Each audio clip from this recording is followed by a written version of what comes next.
Welcome to Coyote News. This week, hear about a new final exam policy supported by the SGA. Also, how Greek life's responding to other national hazing problems.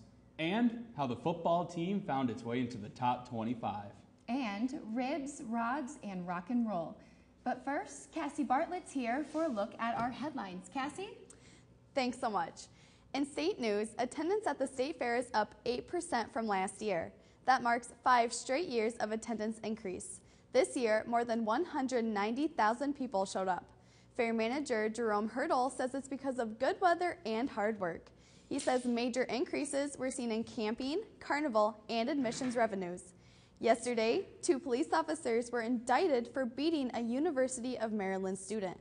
The alleged beating was caught on video from a dorm room. It happened last year while fans were celebrating a basketball win over Duke.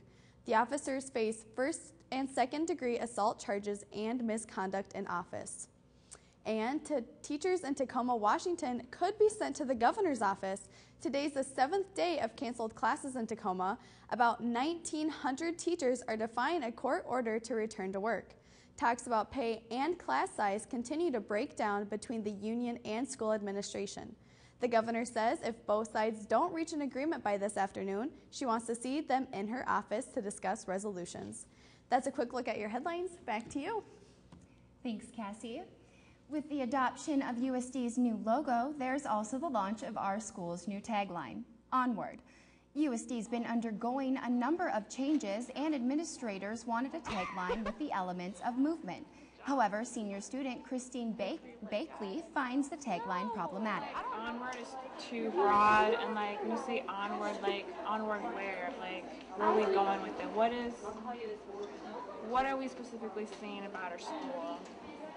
She also wishes the choosing of a new logo and tagline had been more open and that students were involved in the process. And I feel like it's not exposed well enough for college students don't even know about it, I guess. And then once it happens, they're like, oh, that just happened, and they just let it go. USD says that the tagline isn't intended to be placed everywhere, and that the broadness of Onward is applied by the public in everyday life. The Student Government Association's currently working to establish a reading days policy. The policy would ban exams on Thursday and Friday preceding finals week. It's one of many ways SGA is reducing student stress. We work primarily with student-driven issues, whether it's student policy, student comments and concerns, and we help facilitate those and talk to the faculty, talk to the administration, also work with the Board of Regents through the Student Federation, which is the association of all the regental student governments. And so those are our primary ways of whether it's sitting down and meeting with Dr. Parker, the Dean of Students, talking with President Abbott on a monthly basis, or attending the Board of Regents meetings as we do. That's how we kind of let the respective individuals hear our message. What are the benefits of being a part of the Senate and SGA? I think personally it's pretty amazing to see what it takes to run an institution like this, with over 10,000 students and faculty and administration. It's just to see what has to go on to make this function on a day-to-day basis, and what can you do to help. So it's nice that as a Senate, as a collective, we can be able to help in certain instances. We can help improve campus, we can help advance student-driven policy and kind of be the voice for all the students. We really want students to come to our meetings. We're a great soundboard to take your issues forward. We've done that with pushing academic policy, pushing campus improvements, doing a lot of various things to help make campus better, and that's really what we're here for. If you're interested in attending the SGA meetings, they're held Tuesday evenings at 6:30 in the MUC room 212. USD is planning to add on to the Dakota Dome. The U would like to add a new basketball arena. Athletic Director David Saylor says it's approved, but now the funds need to be raised. The Regents have allowed us to hire an architect, which we've done, and so they are in the drawing phase right now of what that would look like and how it would be programmed in terms of what's in it. Once they do that, we'll come up with a cost estimate. I have to go then fundraise the money, and as soon as I have the money fundraised, I can go to the Regents and tell them we want to do it and hopefully get permission. So I think that could take anywhere from 3 to 4 years, I would guess. A basketball arena is not the only change. Saylor says there are more plans in the works. What we're looking to do is build an arena attached to the dome preferably to the south of the dome, we think right now. Actually knocking a whole wall out, building a connector building, an arena attached to that, so that once you're inside either facility, you could go back and forth. Once the arena's built, we'd like to come in and do some things to the dome, renovate the dome, get some seats on the other side, seats in the north end zone, south end zone, raise the seating capacity, update the facility a little bit, and then also build a soccer and track complex out across University Drive. So it's really a three-phase project. It's an arena, dome renovation, and outdoor soccer and track complex. The Dakota Dome isn't the only building about to expand. The Munster University Center could also see some changes. Live reporter Teresa Johnson's at the MUC to tell you more with the Dean of Students, James Parker. Teresa? Hi, I'm Teresa Johnson, live at the MUC, and I'm here with Dean of Students, James Parker. And Dean Parker, can you tell me about some of the upcoming events or updates happening on campus? Well, we have several different things trying to make our students have the best experience they can. We have our Coyote statue competition that SGA is promoting and working on. And we have 5 finalists that are actually standing behind us that students, faculty, staff, and community members can come and help us select what the finalist will be. That statue will go just outside of the Munster University Center and the yard. We're also working on expanding the Munster University Center. We're going to add about 21,000 square feet of usable space in this building, add more dining options and more spaces for our students to come and socialize and really make this even more of the living room of campus than it currently is. Okay, can you elaborate a little bit more on the MUC expanding? What will come in? Will the bookstore be expanded, new food options? Can you talk a little bit about that? Well, we're looking into all of the options currently. We know that it's going to be approximately about 21,000 square feet, and we know that we plan on to double the number of options that we have with our dining. We're also looking at bringing in a national brand or two, and we're not exactly sure what that will be. We just selected the architect 2 weeks ago, and now we're starting to get feedback from students, faculty, staff, but predominantly students of saying, what do they want? What do you want in the facility? Do you want more booths, or do you want more tables, more couches? What type of dining do you want? But really looking at what our students want and providing them a nice, convenient, quality living experience in this building. Well, that's so important. Is there a deadline for the expansion on the MUC? We hope to open in the fall of 2013, but that's our goal, and that may change a little bit, but that's our goal that we're shooting for to look at completing the expansion project. Okay, well, thank you very much. I was Teresa Johnson, and this is Live at the MUC. Back to you, Jerry. Thank you. Very interesting. Thanks, Teresa. We'll bring you more as information develops. Coming up after the break, uBlog's Angelica Brackens talks about the next school year. And hazing accidents are happening across the country. How's USD's Greek life responding? We'll find out. You're watching Coyote News.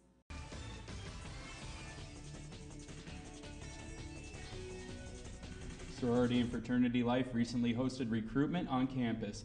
Coyote News' Josh Kapler says hazing might be a problem across the nation, but USD's Greek life has rules against hazing. It is a week-long event for freshmen to make the most out of their college experience. While potential members are searching for that special place, the USD chapters are looking for that special someone. They look for someone who's going to represent sorority life in a positive light through being involved, through good grades, through just being themselves.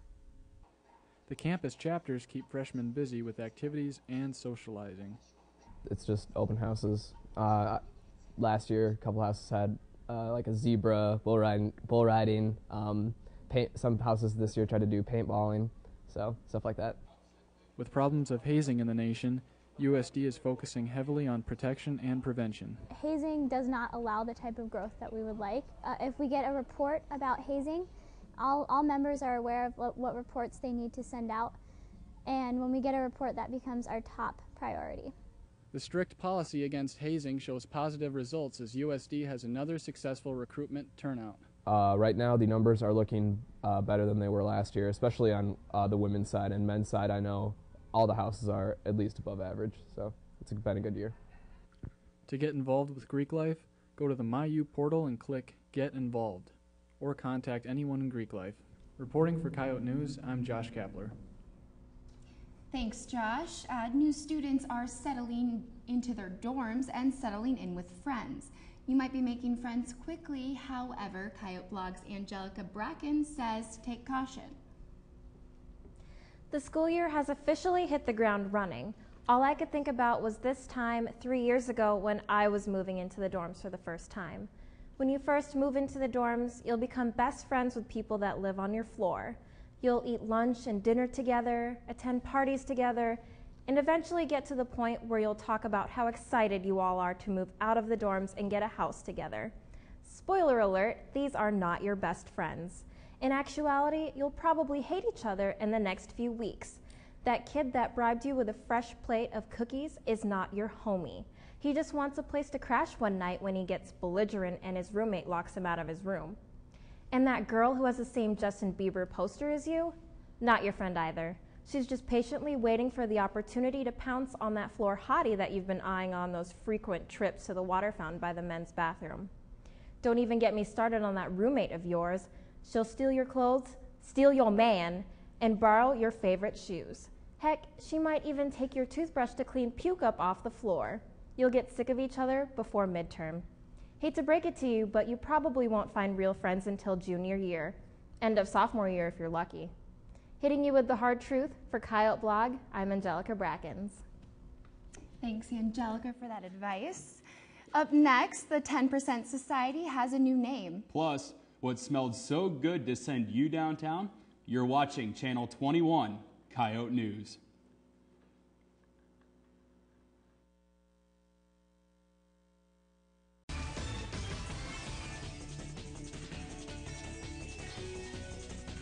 The changes on USD's campus include a new name for the 10% Society. Co-president Lissa Henrik says that they've been successfully expanding their membership. We are the GSA on the USD campus as the Gay Straight Alliance. This year we are working on unity within our group, creating a family and a home away from home. The GSA has begun networking with groups all over campus. They plan to continue expanding their group with many events throughout the year. We also have a lot of outside activities that we do have planned for this year. Our main goal right now is we are trying to get in touch with a lot of the other groups on campus and create a network around campus to help with equality and just gain allies and a lot of acceptance around campus, reduce animosity around the university. If you're interested in learning more about the group, you can contact them at lgbta@usd.edu. Earlier this month, Vermilion hosted its 7th annual Rib, Rods, and Rock and Roll. Those who attended say the combinations of food, cars, and music make a recipe for a good time. Main Street was closed off to traffic unless you were showing a car. Festival goers and barbecue vendors lined the streets of Vermilion for the state barbecue competition. The vendors showed up from all across the Midwest.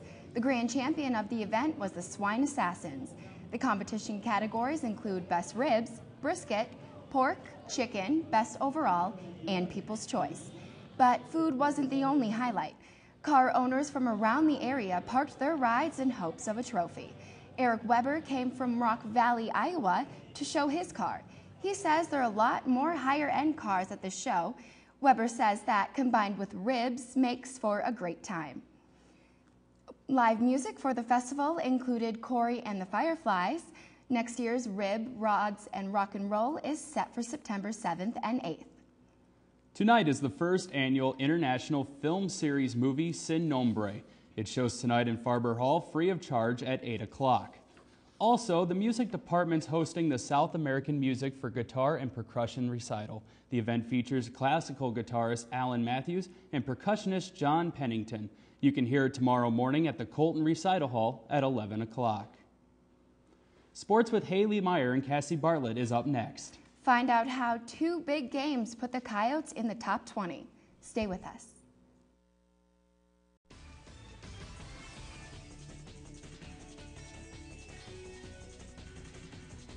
Today on Coyote Sports, find out which Coyote athlete received the highest award in the Great West Conference. And in addition to learning about the Coyotes' early season success on the football field, Kyle Miller is back and wants to know how the bunnies up north are responding to a certain billboard. But first, Cassie Bartlett has some sports headlines for us. Cassie? Thanks, Haley. For over a year now, changing conferences has been a hot topic in college athletics. Last year, USD's football team accepted the invitation into the Missouri Valley Conference. That allows the Coyotes to play against more regional teams, but throughout the country, conference hopping's become quite popular.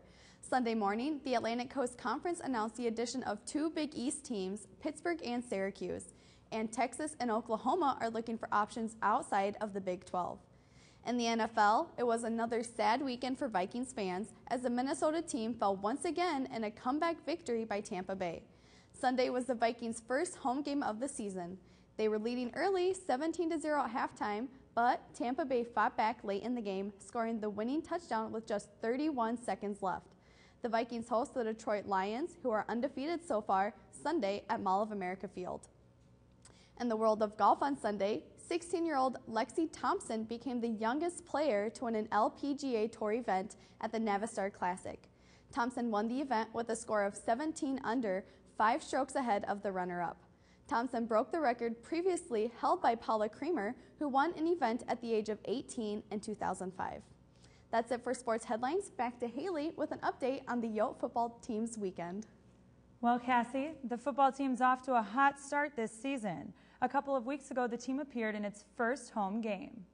The men took on reigning FCS champs, the Eastern Washington Eagles. The Yotes were looking to bounce back from a loss to Air Force in Week 1, and they bounced back on their feet. Early in the first quarter, senior running back Chris Gainey has created momentum for the Coyotes. Here, he's taking a handoff well into the Eagles' red zone. That play set up a QB draw for senior Dante Warren. Warren went 8 for 15 with 126 yards and a touchdown, including a 48-yard touchdown pass to Jeremy Blunt. Later, the defense played a role at the crucial 4th and 3. Senior safety Jimmy Thompson runs the interception 67 yards for a touchdown. That put the Coyotes up 21-0, and the Eagles answered back with a touchdown at the end of the half. But it wasn't enough. USD won 31-17. After the upset, the Yotes were ranked 23rd in the FCS. Last weekend, the men were back in action. This game was all about keeping the momentum going. Northwestern Oklahoma State came to stop that from happening. It didn't matter how cold it was outside because the dome was heating up. Early on in the first quarter, Warren displayed a strong arm. He threw a 45-yard touchdown pass to junior Will Powell, who ended up with 4 catches for 77 yards and 2 touchdowns. The defense kept doing its part by forcing multiple 3-and-outs. Still in the first quarter, the Yotes got the running game into the mix. Marcus Sims scampers 38 yards for the next Coyote touchdown. That put Coyotes up 14-0 with only half of the first quarter gone by. And still in the first quarter, Chris Gainey gets involved. He takes a handoff up the middle, sheds multiple tackles, and trots into the end zone. The Coyotes never looked back from this one as they pummeled the Rangers 48-10. The team now is ranked 20th in the FCS. Track and field star Alexa Dooling was named last season's Great West Conference Female Scholar Athlete. The award recognizes outstanding academic performance, athletic achievement, and the attitude and leadership.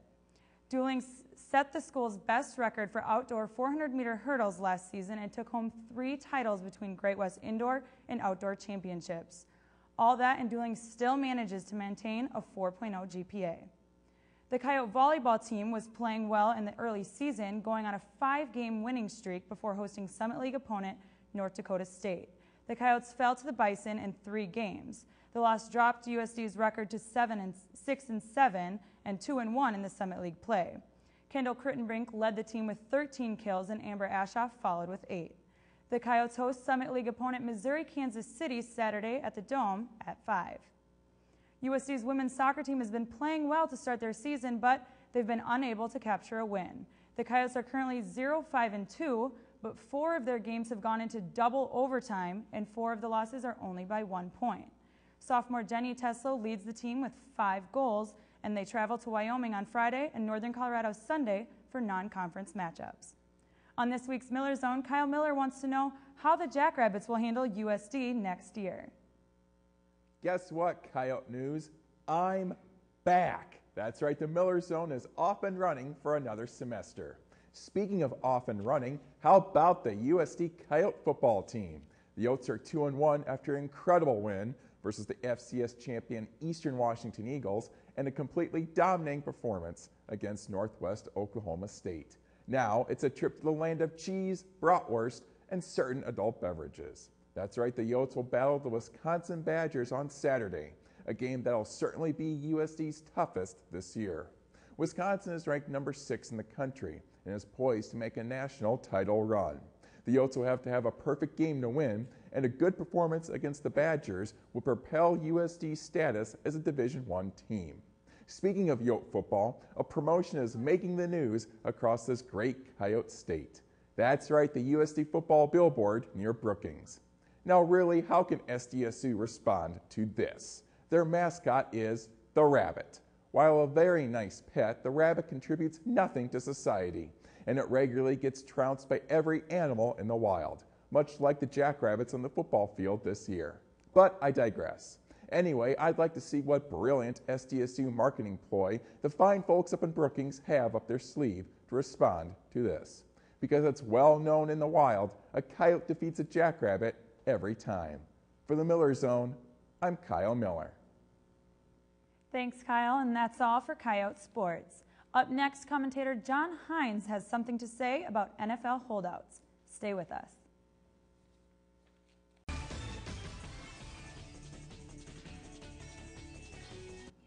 Welcome back. Athletes hold out for money all the time. You may remember Tennessee Titans running back Chris Johnson holding out last month. But is that possible for the average person? This week, commentator John Hines reacts to the holdouts. I've dreamt of this my entire life. Thousands of reams of paper, change, and now my dream of being a USD lab monitor is about to come true. My name, John Hines. Some people call me a prodigy, a freak, a monster, but I was born to be a lab monitor.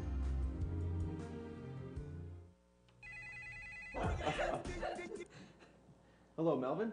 Hi, John. I see you're the only one who applied for the lab monitor position, so we'd like to offer you the position at $7.25 an hour. $7.25? That's an insult to my talent. Call me when you're serious about dealing, Melvin. Yo, all the fake students out there can just shut up. I can only play the cards that come to me. I don't have a regular job, so don't try to compare me to you. And I don't care if you think I'm greedy. I'm the greatest lab monitor at USD. Oh, party! No food or drink allowed. Printer's out of paper! Printer's out of paper. This keyboard's dirty. Keyboard's dirty. Dirty keyboard. It's a dream. I've got to call Melvin. Hello, Melvin. This is John. I thought about it overnight, and I'll accept your position. I'll see you in the lab.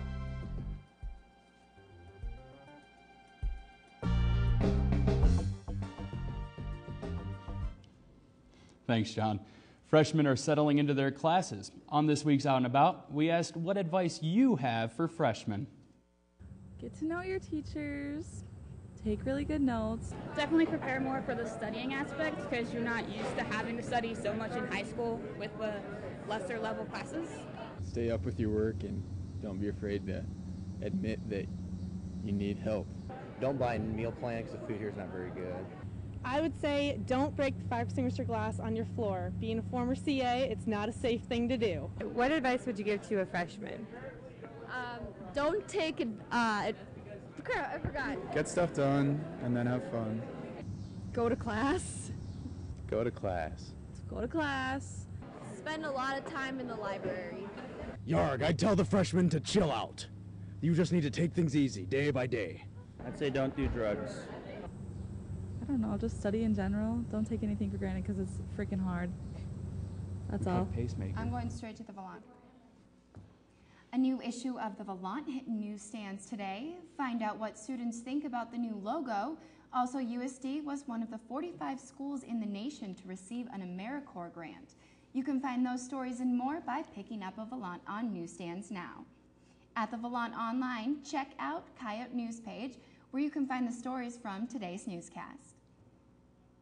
We want to hear from you. Check us out on Facebook and on Twitter by searching Coyote News. That's all for Coyote News. Thanks for tuning in, and we'll see you next week.